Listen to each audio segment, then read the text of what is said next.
For many car owners in Kenya, a visit to the garage is akin to visiting the dentist.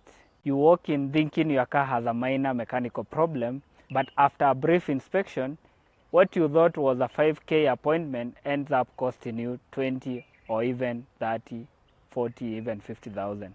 And for some people, they later learn that what was repaired was actually a genuine part, but the mechanic swindled them by creating fake problems and even inflating the cost of the repair and some of the spare parts.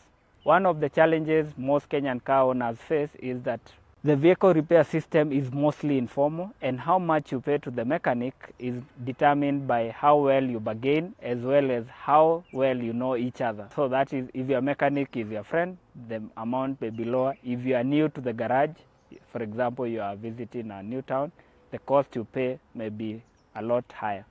Here are 4 things to note to become better at managing your expenses at the garage.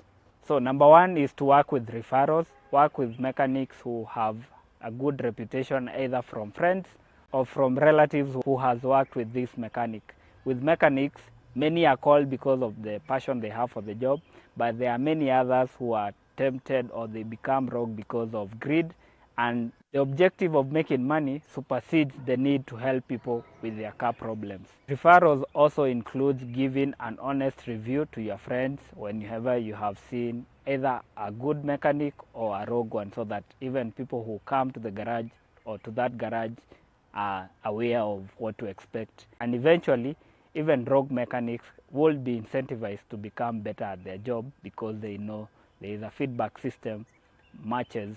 We are an informal economy when it comes to car repairs. Number 2 is to research and to get as much information about your car. So some of the simple things that you will be asked to pay are maybe there is no problem, maybe they are not broken down, or maybe the cost is exaggerated. So knowing basic car mechanics helps you when you are negotiating with mechanics, and it also helps you to know when a body part has a problem. You can read a lot of content online. There are a lot of videos about some of the common car problems that arise, and some of these do not even need a specialized mechanic, or maybe the mechanic is just there to confirm, but you have already done the research on what the problem could be as well as the cost. You can shop online to compare prices.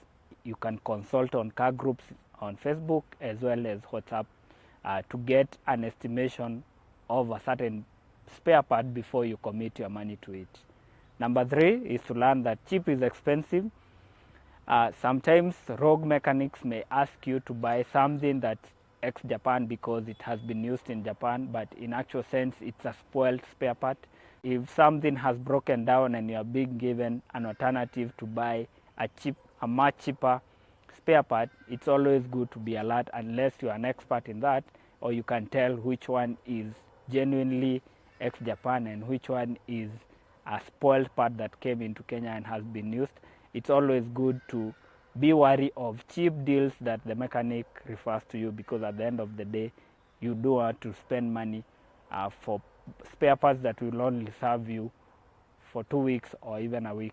Number 4 is to spend time at the garage. Do not be tempted to think that a mechanic is your friend or that you can delegate everything to the mechanic. It helps that you are there to know which part is being changed and why it's being changed, as well as when it's being bought, you want to accompany the mechanic, or even yourself. You can go with a sample to get the replacement for your car spare part so that you avoid getting exaggerated prices.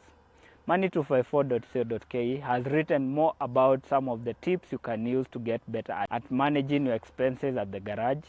Click on the link provided to learn more.